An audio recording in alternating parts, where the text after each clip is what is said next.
Mustafa wa ala alihi wa ashabihi wa man ihtada.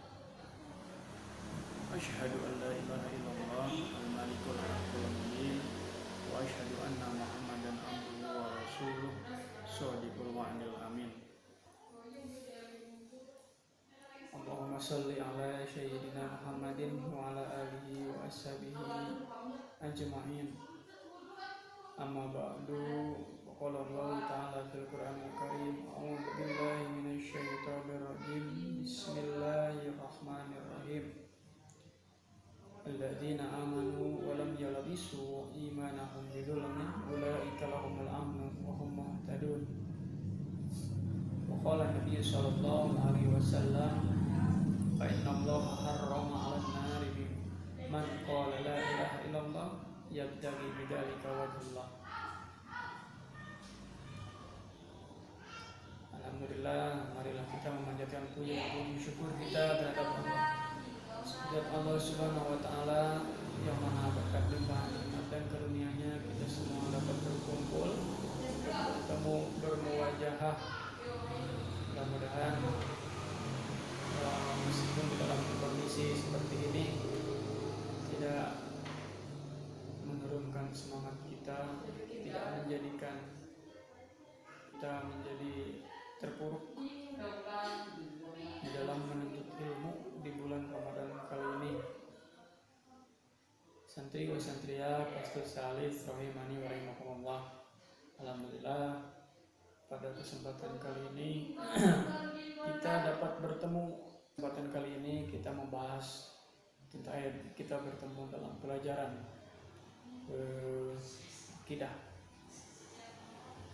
yang mana saya kebagian materi bab kedua, yaitu adalah keistimewaan tauhid dan dosa-dosa yang diampuni karenanya. Di dalam bab ini kita akan membahas fadilah atau keutamaan keistimewaan tauhid. Kenapa tauhid itu menjadi sesuatu yang istimewa, dan kenapa tauhid dapat meleburkan dosa-dosa? Salah satu firman Allah Subhanahu wa taala di dalam Quran surat Al-An'am ayat 82.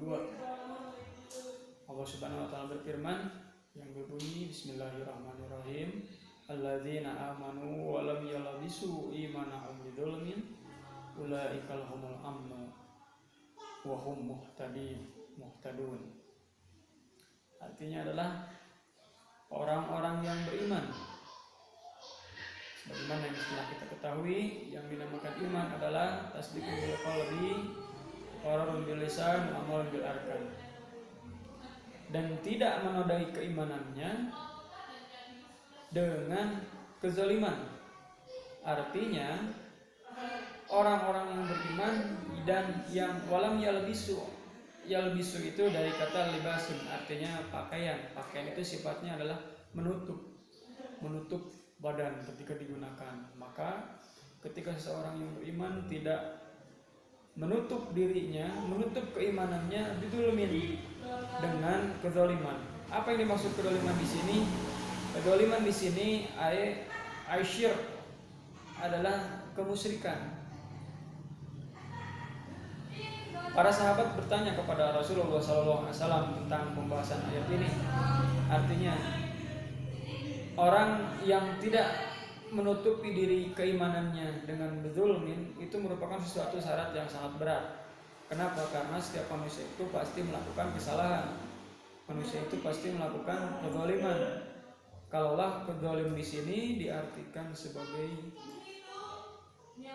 menyakiti diri sendiri atau tidak adil terhadap dirinya sendiri, bagaimana zalim yang seperti apa yang dikatakan oleh Rasulullah SAW? Maka Rasulullah menjawab bahwa kezaliman yang dimaksud di dalam ayat ini adalah sebuah kemusyrikan.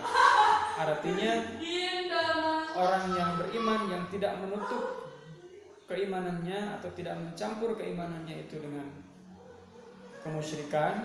Ulaika lahumul amnu. Ini adalah salah satu keistimewaan. Itulah orang-orang yang berada di dalam ketentraman, mendapat ketentraman, dan mereka itulah orang-orang yang mendapat hidayah.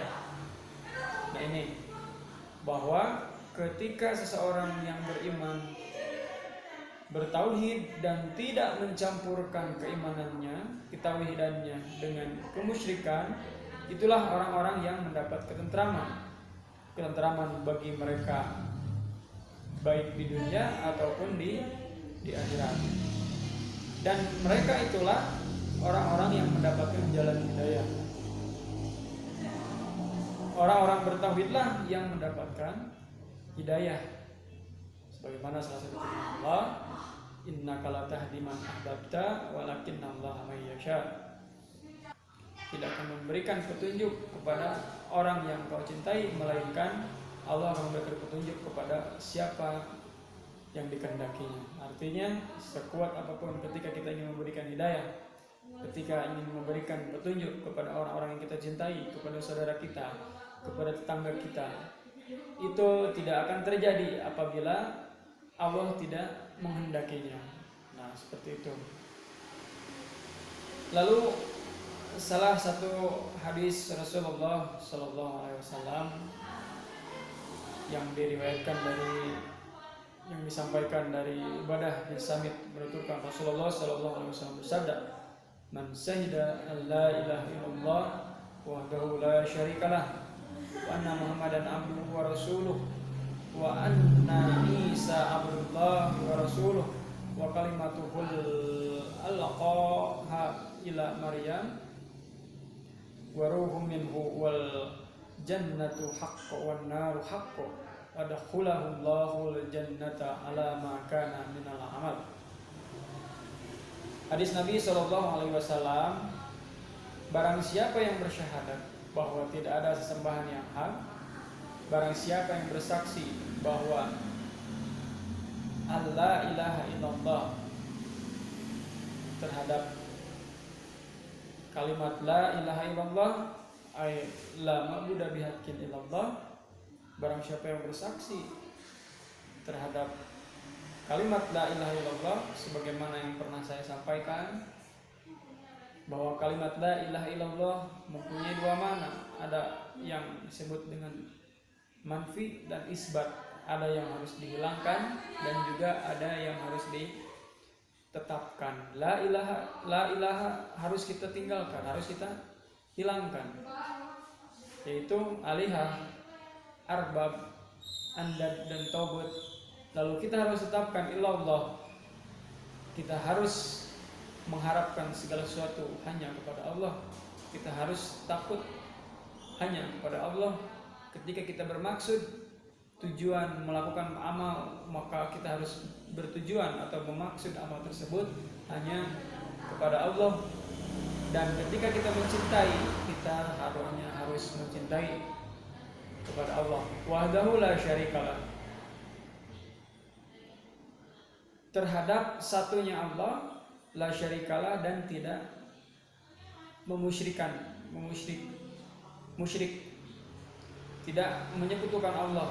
Wa anna Muhammadan abduhu wa rasuluh, dan sesungguhnya Nabi Muhammad adalah hambanya dan utusan Allah Subhanahu wa taala. Wa anna Isa bin Abdullah wa rasuluh, dan sesungguhnya Isa adalah Abdullah, hamba Allah dan utusan Allah.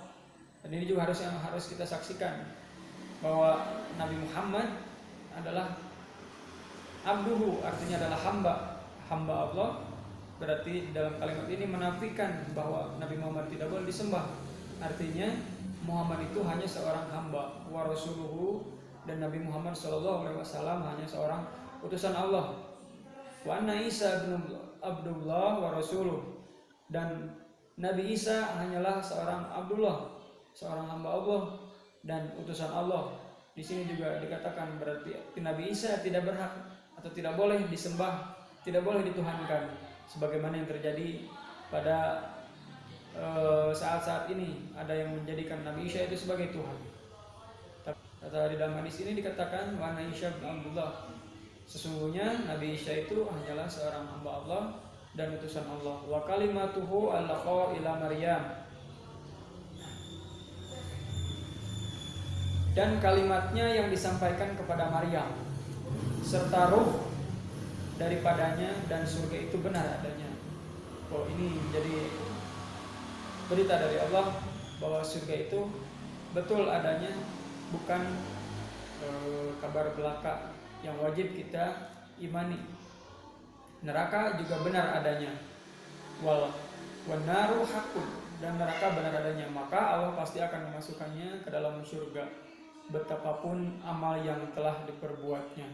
Ketika kita masih berpegang teguh terhadap tauhid, maka tanpa melakukan kemusyrikan sedikit pun kepada Allah Subhanahu wa taala, maka Allah akan memasukkan dia ke dalam surga betapapun amal yang diperbuatnya. Sebagaimana firman Allah Subhanahu wa taala, innallaha la yaghfiru ay yushraka bihi wa yaghfiru ma duna dzalika liman yasha. Sesungguhnya Allah tidak akan mengampuni dosa syirik dan akan mengampuni dosa selain dosa syirik. Nah, berarti catatan bagi kita, ketika kita bertauhid, kita diharamkan untuk menyekutukan Allah, karena syirik tidak akan Allah ampuni dosanya ketika terbawa mati. Tetapi Allah akan mengampuni dosa selain dosa syirik bagi siapa saja yang dia kehendaki. Lalu selanjutnya adalah mengenai keutamaan dari bertauhid kepada Allah Subhanahu wa taala. Salah satu hadis dari yang diriwayatkan oleh muttafaqun alaih, Imam Bukhari dan Muslim, dari Itban bahwa Rasulullah SAW bersabda, fa innallaha, maka sesungguhnya Allah, harrama 'alan nar, mengharamkan terhadap neraka, man, bagi manusia, qala, yang berkata la ilaha illallah, yang mengucapkan kalimat la ilaha illallah yabtaghi bidzalika wajhullah, dengan ikhlas dan hanya mengharapkan pahala melihat Allah. Artinya haram. Salah satu keutamaan tauhid itu adalah haram masuk neraka bagi orang-orang yang mengucapkan kalimat la ilaha illallah. Artinya mengucapkan di sini tidak hanya cukup untuk diucapkan, tetapi wajib kita laksanakan pula sebagaimana konsekuensi yang telah kita ketahui. Ketika kita mengucapkan kalimat la ilaha illallah, berarti kita sadar kita sebagai siapa, Allah sebagai apa, dan kita sebagai siapa, apa tujuan hidup kita, apa siapa teman kita. Dan ini konsekuensi yang harus kita jalankan. Maka ketika seseorang itu mengucapkan kalimat la ilaha illallah dengan membenarkan di dalam hatinya, lalu mengerjakan seluruh yang dianjurkan, seluruh yang diperintahkan oleh agama Islam, maka haram baginya neraka. Menurut hadis yang diriwayatkan oleh Imam Bukhari dan Muslim. Lalu salah satu hadis juga dari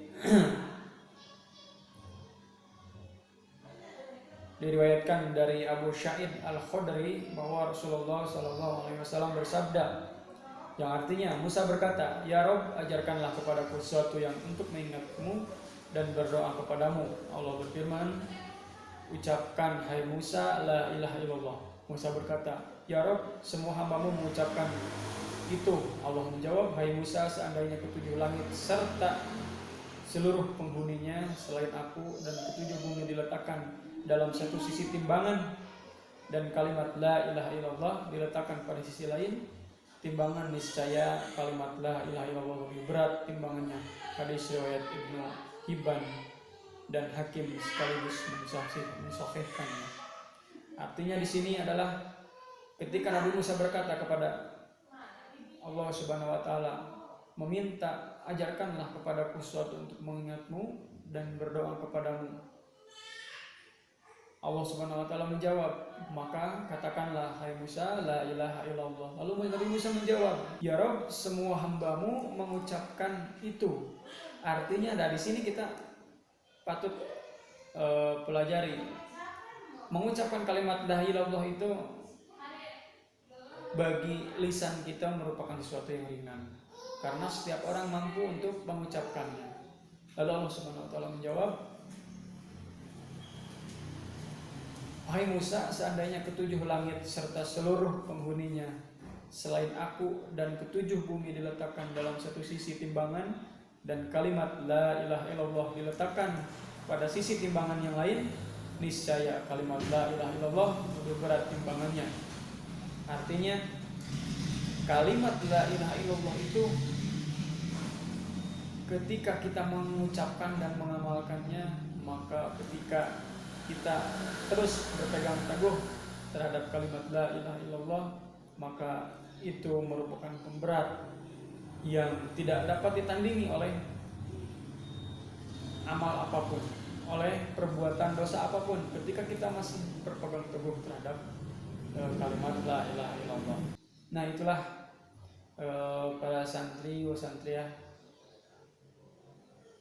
di dalam bab kedua, artinya di dalam bab keistimewaan tentang belajar ilmu tauhid, keistimewaan ketika kita mengucapkan kalimat la ilaha illallah, keistimewaan ketika mengucapkan asyhadu an la ilaha illallah wa asyhadu anna muhammadar rasulullah. Bahwa ketika kita mengucapkan kalimat tersebut dan kita berpegang teguh lalu kita mengamalkannya, maka seluruh dosa akan diampuni oleh Allah Subhanahu wa taala. Tapi sebaliknya, ketika kita melakukan sebuah kemusyrikan atau menyekutukan Allah, menjadikan ibadah kita dipersembahkan untuk yang lain, kita melakukan amal karena menginginkan sesuatu yang selain Allah Subhanahu wa taala, maka ketika kemusyrikan terjadi, Allah tidak akan mengampuni dosa syirik dan akan mengampuni dosa selain dosa syirik. Maka patutlah bagi kita semua berhati-hati atas segala amal yang kita niatkan. Maka kita harus berhati-hati terhadap segala sesuatu yang kita kerjakan. Setiap yang kita kerjakan, kita niatkan hanya kepada Allah. Kita berharap hanya kepada Allah maksud dan tujuan yang kita kerjakan.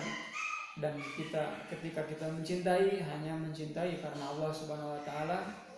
Ketika kita takut, maka kita harus takut hanya kepada Allah Subhanahu wa taala. Dan di dalam kandungan bab ini dijelaskan bahwa luasnya karunia Allah, bahwa lalu besarnya pahala tauhid di sisi Allah Subhanahu wa taala, dan tauhid juga dapat menghapus dosa-dosa. Penjelasan tentang yang ada dalam surat Al-An'am tadi saya sampaikan bahwa ketika kita bertauhid, kita wajib berpegang teguh kepadanya, dan tidak cukup hanya dengan pengucapan saja, maka harus kita yakini di dalam hati. Setelah kita yakini dalam hati, kita ucapkan. Setelah kita ucapkan, maka harus kita laksanakan seluruh konsekuensi yang ada pada kalimat la ilaha illallah tersebut. Dan selanjutnya di dalam pembahasan kalimat ini juga, bahwa kalimat tauhid ini tidak dapat dibandingkan pahalanya dengan apapun. Nah itu, maka dari itu santri wa santriyah rahimani wa rahimakumullah, mari sama-sama kita perkuat ketauhidan kita. Mari kita luruskan niat kita. Kita niatkan seluruh amal ibadah kita hanya untuk Allah Subhanahu wa taala, dan hanya untuk mengharapkan rahmat Allah Subhanahu wa taala yang nantinya akan diberikan hadiah oleh Allah Subhanahu wa taala, yaitu surganya. Mudah-mudahan Allah Subhanahu wa taala segera Allah Subhanahu wa taala segera menghapus kondisi kita saat ini, menghapus sulitnya kondisi kita saat ini. Dan mudah-mudahan dengan kajian atau pelajaran tauhid kali ini kita mampu, selain menambah wawasan, kita juga mampu memperkuat diri kita agar kita selalu berhati-hati terhadap apa yang kita ucapkan, berhati-hati terhadap apa yang kita